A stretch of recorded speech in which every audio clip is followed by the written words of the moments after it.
We're talking elections. Election day is Tuesday. If you haven't mailed your ballot in, if you haven't dropped it off, and you are one of those people who are voting in person, Tuesday's your day.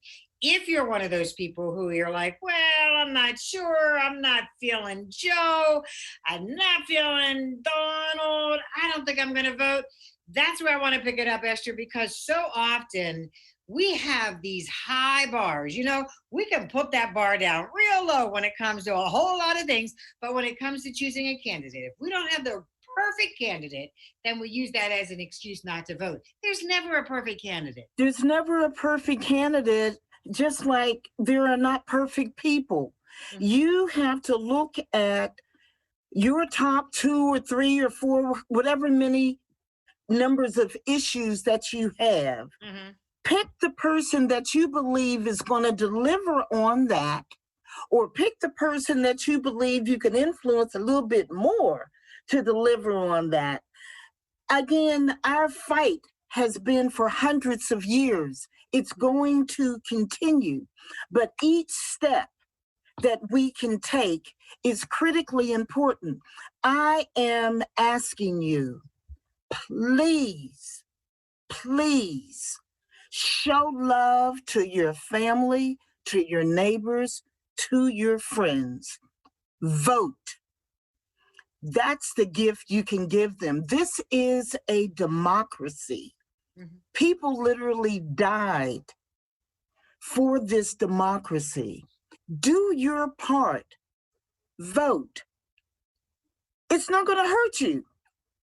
It actually feels good. How are you going to get in a conversation after November 3rd and say, well, I didn't know what I was going to do, so I just didn't vote? You know, and hearing certain movie stars and athletes coming out saying, I'm voting for the first time. What? But yeah. You know what? But I did appreciate those individuals who said, I didn't think my vote mattered, but I understand now that it does. And I think it takes a big person to say that. No, absolutely. And that's why I brought it up, because to the point you just made, if an individual has this internationally recognized name, mm-hmm. and he admits it, that leaves way for everybody else to do their thing. And that's what I'm asking you to do, is to use the power of your vote. Nobody will know who you voted for, mm-hmm. and you will make a big difference. Again, vote the entire ticket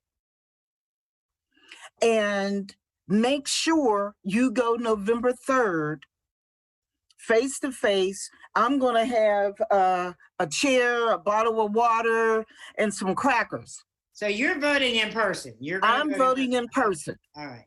Okay. I'm voting in person, but I am so pleased that millions of other Americans, millions, almost half of the folks that voted in 2016, that count, they've already voted. Okay. All right. And, you know, you have the advantage because you're the boss. So if you end up down there 4 or 5 hours, you can do that. See, I'm not the boss, so I had to vote by mail just because I didn't know what the wait was going to be. But I appreciate that. I do.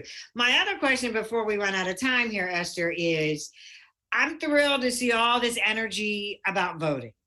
But now how do we maintain this momentum? Because this is a presidential race.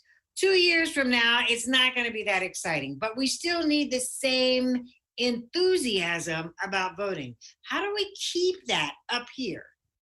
People have to embrace the fact that voting is power, as I stated earlier.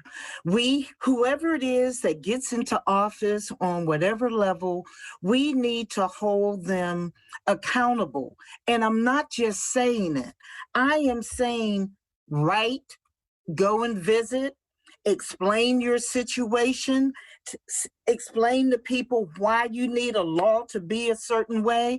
Mm-hmm. I am so very pleased that the Urban League of Greater Pittsburgh, along with the League of Women Voters and a couple of individuals, we literally had a lawsuit in with Pennsylvania over illegible signatures. Signatures, right? Yeah.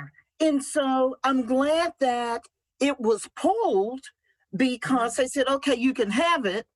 And then they took it to the Supreme Court with everything else. And so you do have power. Don't sit and complain. Use your voice.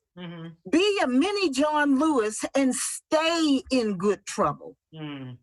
Stay in good trouble. Yeah, it is worth improving your lifestyle. If you vote, your life will get better and be better.